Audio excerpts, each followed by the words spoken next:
ठाकुर जी अपनी दुकान खोल के बैठते हैं नंद भवन के बाहर।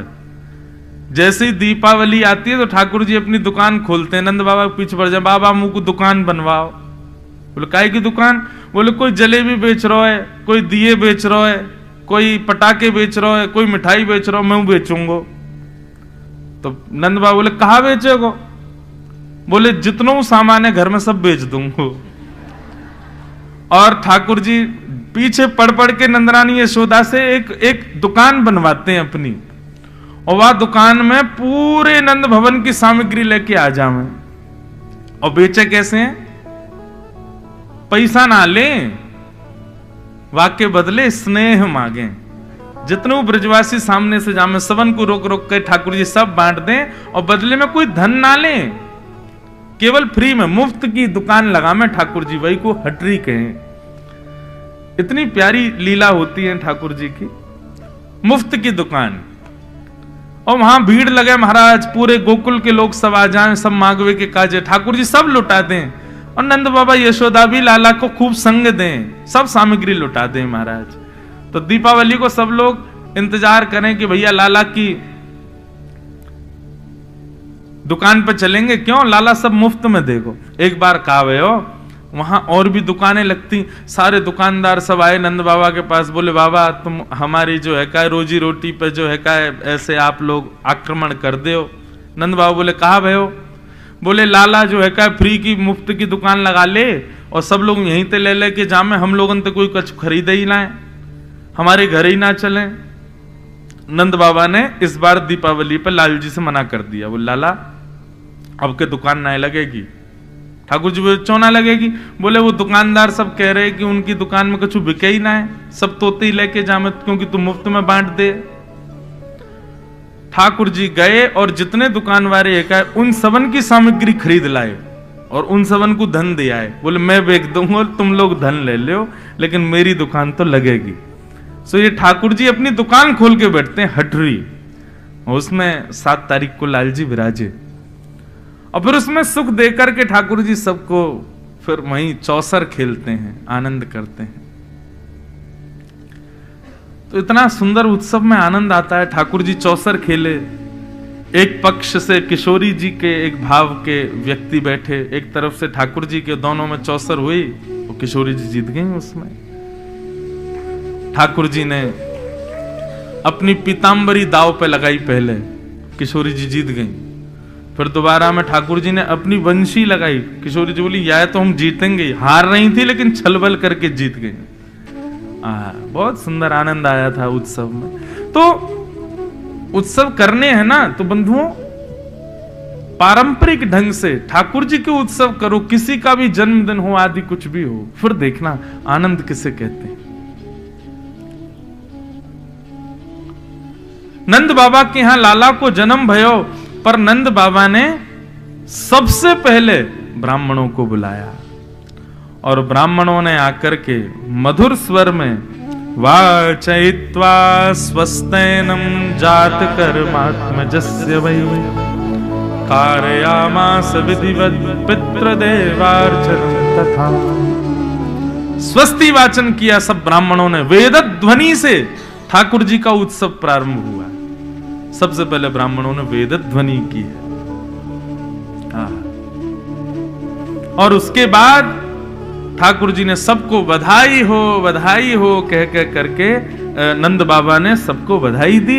सब ब्रजवासी गा रहे हैं, नाच रहे हैं, आनंद मना रहे हैं। सब आकर के लाला को आशीर्वाद दे रहे हैं। जुग जुग जीवेरी यशोदा मैया तेरो ललना, जुग जुग जीवेरी यशोदा मैया तेरो ललना, जुग जुग जीवेरी यशोदा मैया तेरो ललना, जुग जुग जीवेरी यशोदा मैया तेरो ललना।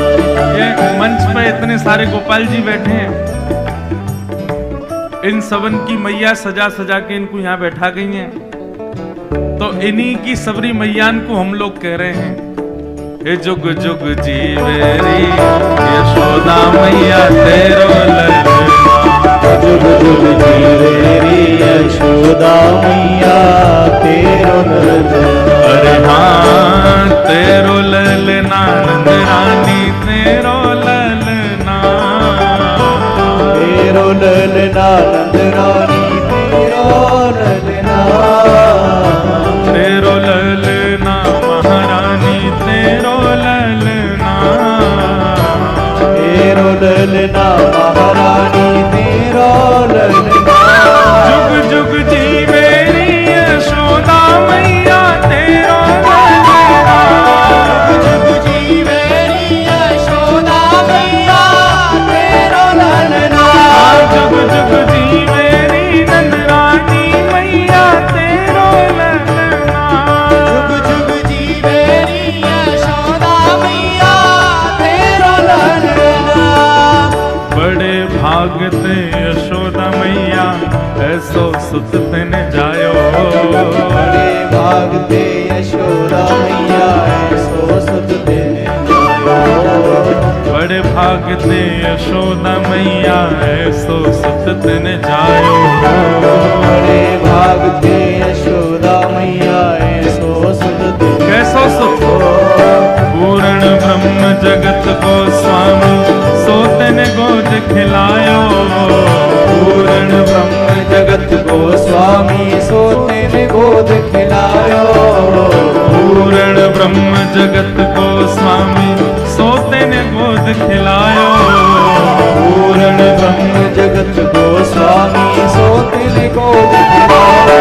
या तू मगवा दे झूलन तेरो ललना, या तू मगवा दे झूलन तेरो ललना। जुग जुग जी मेरी नंद रानी मैया तेरो ललना, जुग जी मेरी नंद रानी बोल मैया नंद के लाला के तेरो ललना। बधाई हो।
बधाई हो।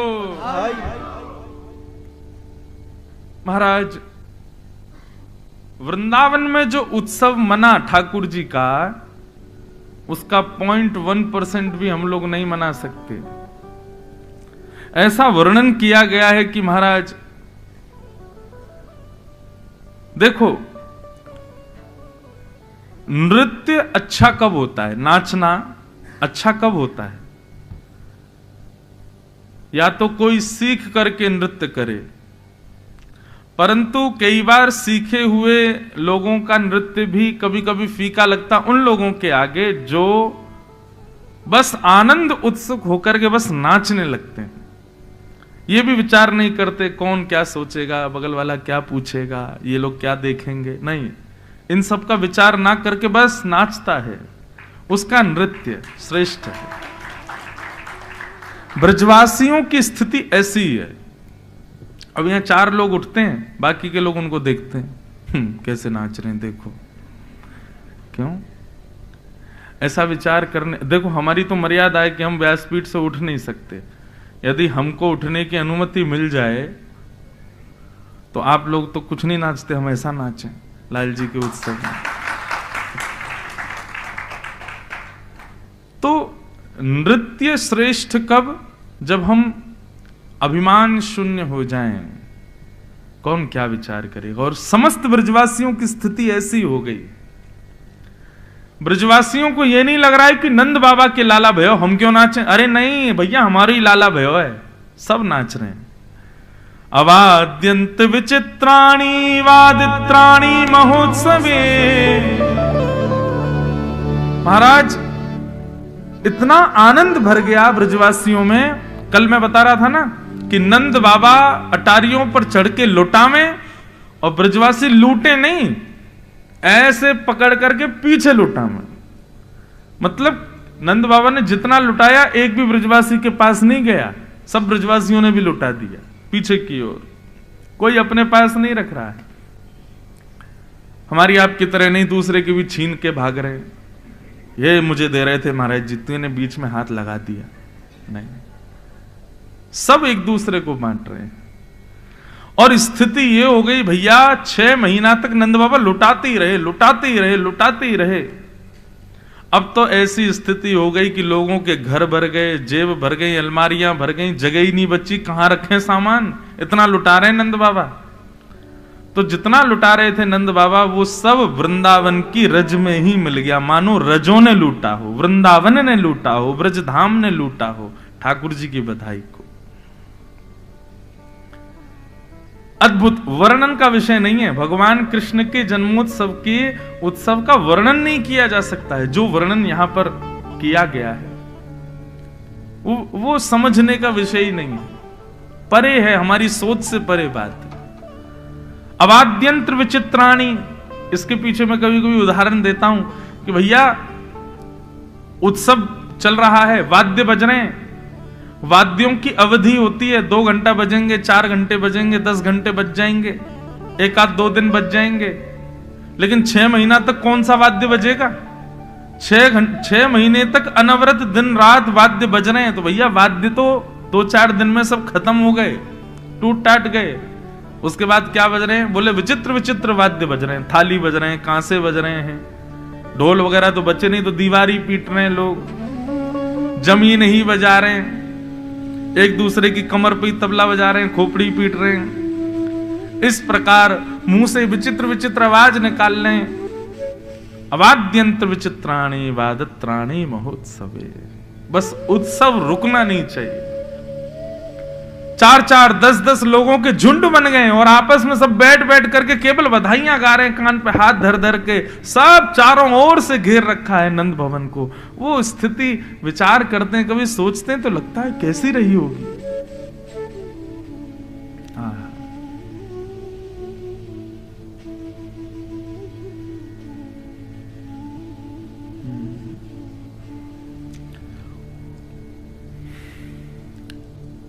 भगवान का मंगलमय जन्मोत्सव मन रहा था, तभी कंस के द्वारा भेजी गई पहली राक्षसी पूतना का वहां आगमन हुआ। बंधुओं, पूतना ने कंस को वचन दिया था कि मैं आपके शत्रु को मार दूंगी। कैसे मारोगी? तुम्हारा रूप इतना भयानक, कैसे ढूंढोगी कहां है क्या है? पूतना ने बहुत अच्छी युक्ति बताई। 10 दिन के अंदर जितने बालकों ने जन्म लिया, मैं सब घरों में जाऊंगी, रूप बदल करके सुंदर बन के जाऊंगी। मेरे से आकृष्ट होकर के उनकी माताएं बालकों को मेरी गोद में देंगी। मैं अपना पयोधर पान कराऊंगी। पयोधर पीते ही बालक के मुख में विष जाएगा। मैं अपने विष लगा के जाऊंगी पयोधर में, विष पीते ही बालक मर जाएगा। और पूतना ने एक अत्यंत सुंदरी का रूप धारण किया, और रूप धारण करके पूतना पहुंची गोकुल। अनेक बालकों को मारती हुई जैसे ही गोकुल पहुंची, पूतना को लग गया कि जरूर महाराज कंस के शत्रु का जन्म यहीं हुआ है।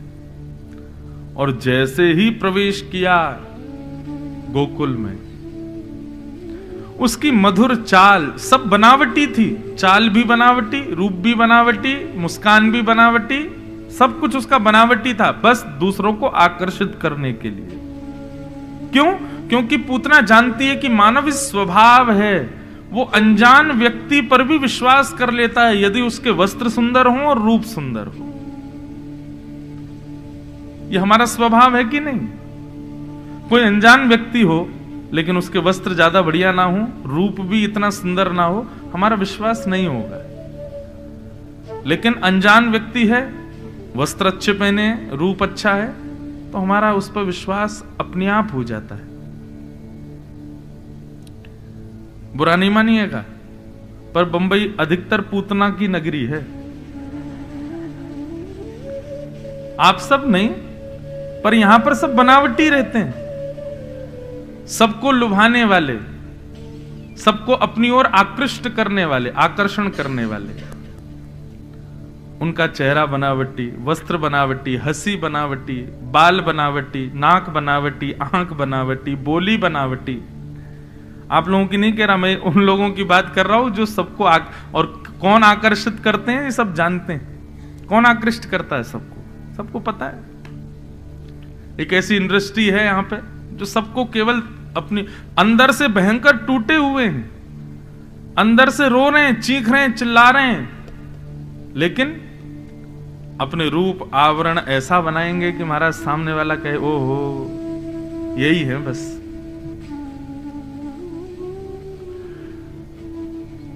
तो सब बनावटी था पूतना का, कुछ भी वास्तविक नहीं था। कई बार वास्तविक रूप में आ भी जाते हैं तो लोग उनको पहचान ही नहीं पाते, ये वही है। ओहो मेरा अभिप्राय मेकअप से मत लेना आप लोग, सौंदर्य जो बाह्य लगाते हैं उससे नहीं। हम अपने विषय पे ही चलें। तो पूतना को देख के सब मोहित हो गए। पूतना को देखना तो बहुत दूर की बात है, पूतना की जो गजगामिनी चाल थी, उस चाल में भी उसके नूपुरों की जो छम छम छम, एक समय की अवधि पर आने वाली उसकी नूपुरों की जो ध्वनि थी ना, उस पर भी ग्वाले मोहित हो गए।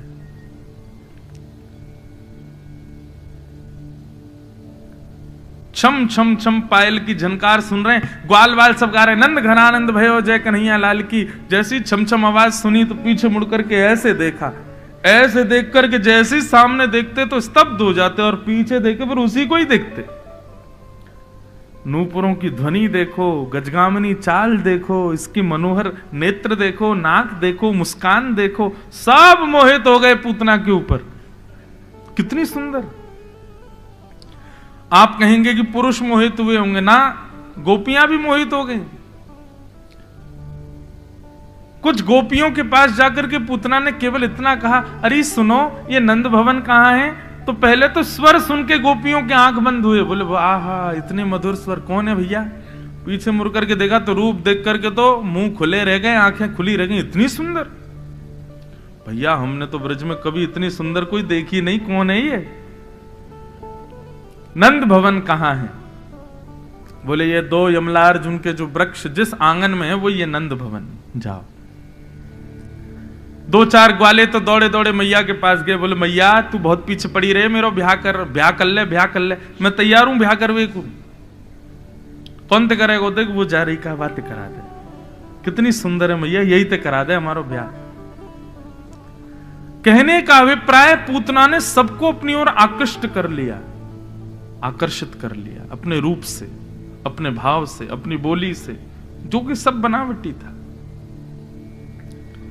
पूतना ने जैसे ही नंद भवन में प्रवेश किया, यशोदा मैया भी मोहित हो गई पूतना के ऊपर, इतनी सुंदर। अरे विधाता, मेरो लाला या तो कछु साल पहले ही जन्म ले ले तो, या ये कछु साल बाद जन्म लेती तो यही तो ब्याह कराती अपने लाला को, इतनी सुंदर बहू।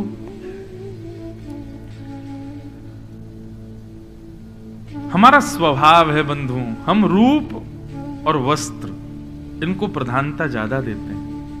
रूप और वस्त्र को प्रधानता देने का मतलब हम व्यक्ति का प्रभाव देखते हैं, हम उसका स्वभाव नहीं देखते। और यहीं पर हम संबंधों में मात खा जाते हैं।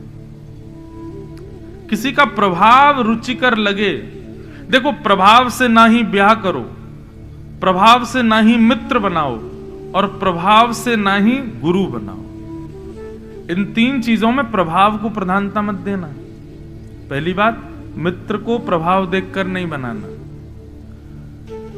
पत्नी और पति, अपना जीवन संगी, उसका भी प्रभाव मत देखना, उसके प्रभाव कैसा, वो पढ़ने में कैसा, या पढ़ाई तो बहुत दूर की बात, उसका रूप या उसका श्रृंगार या उसका जो उसके रूप आवरण है बाहर के, उस पर रीझ करके ब्याह मत करना। और तीसरा, गुरु भी प्रभाव देख करके मत बनाना। इन 3 संबंधों में स्वभाव को प्रधानता दो। मित्र किसको बनाना है? रूप भले ही नहीं है, स्वरूप भले ही नहीं, स्वभाव बहुत अच्छा है। पति या पत्नी जीवन संगी किसको बनाना? रूप भले ही इतना शोभादायी नहीं है, स्वभाव बहुत मधुर है। और गुरु भी प्रभावशाली कितने हैं ये देख करके नहीं, स्वभाव कैसा है, ठाकुर जी के प्रति प्रीति कैसी, ये देख करके बनाओ। लेकिन पूतना के सब प्रभाव पर मोहित हो गए।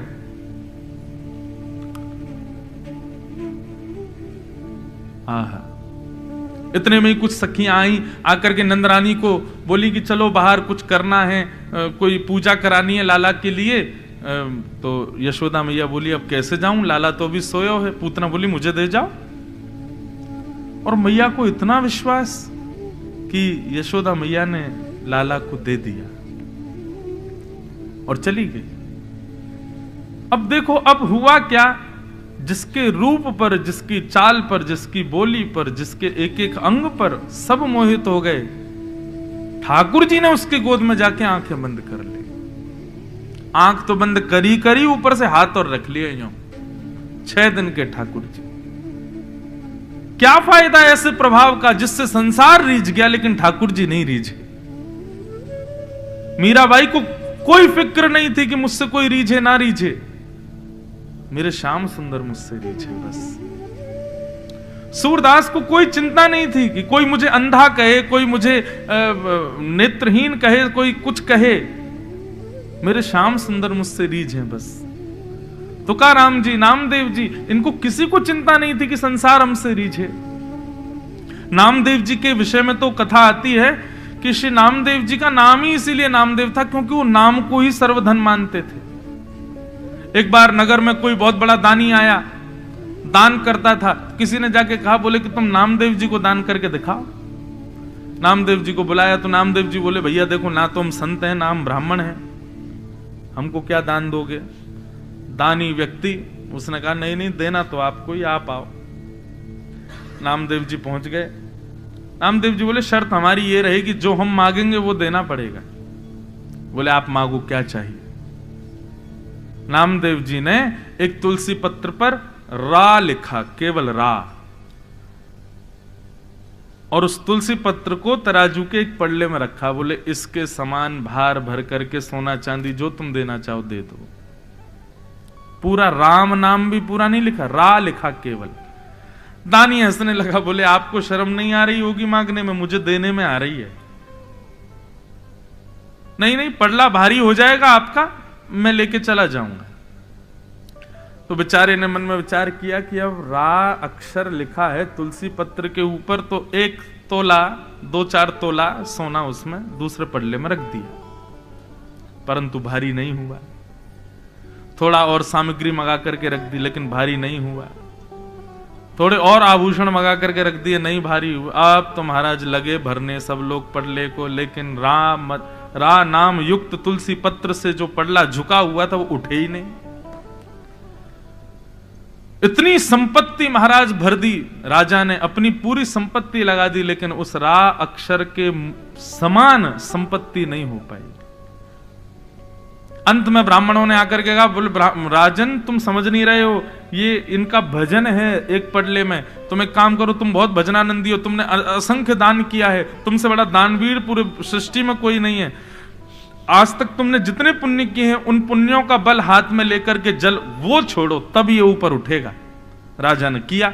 महाराज अपने सारे समस्त जीवन के पुण्य का बल हाथ में लेकर के संकल्पित करके पड़ले पर छोड़ा, तब भी वो रा शब्द ऊपर नहीं हुआ।